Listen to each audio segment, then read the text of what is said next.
Po, unë nuk mendoj që Rama rrëzohet apo ikën vetëm me një protestë.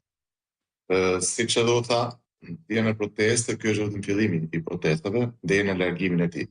Do të kemi parasysh që në të rast nuk kemi të bëjmë vetëm me një kryeministër, i cili ka treguar në këto 12 vite, i cili është i paparashikueshëm dhe por një grupi të tërë, se pas ti janë dhe grupet kriminale, por pse jo, dhe media që e mbështesin.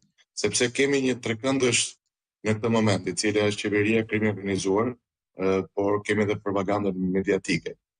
Dhe kjo është një luftë e cila nuk mbaron me një protestë.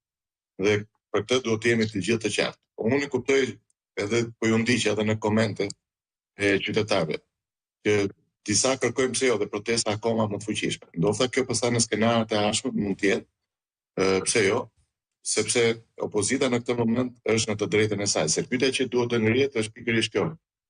Duhet apo jo opozita të jetë në një varg protestë, në një stim protestë. Pa diskutim që po. Nuk e di çfarë duhet pritet më.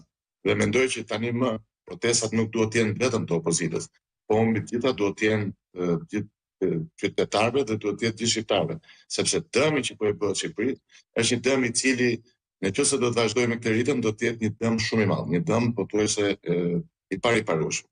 Mos harrojmë që kemi një Shqipëri e cila po zvoglohet çdo ditë, kemi një ekonomi e cila po shkon çdo ditë më keq dhe nuk kemi më të ardhmen.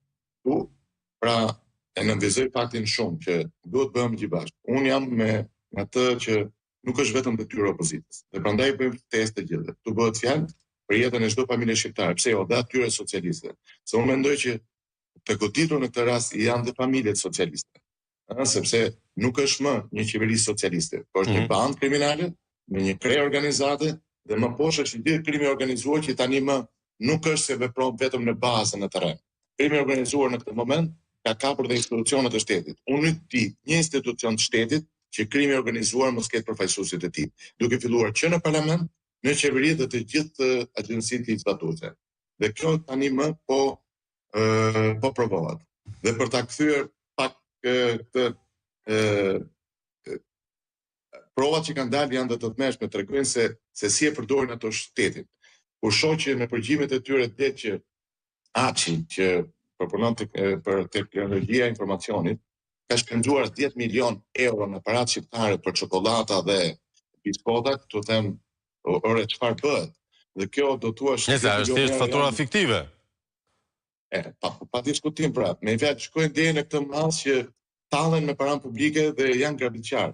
Unë nuk e di çfarë duhet presin më qytetarë për të kuptuar që kjo nuk është një protestë thjesht për Partinë Demokratike dhe duhet rrëzuar ky regjim. Ky është një regjim i cili kam thënë më parë, ka kaluar edhe atë të Enver Hoxhës.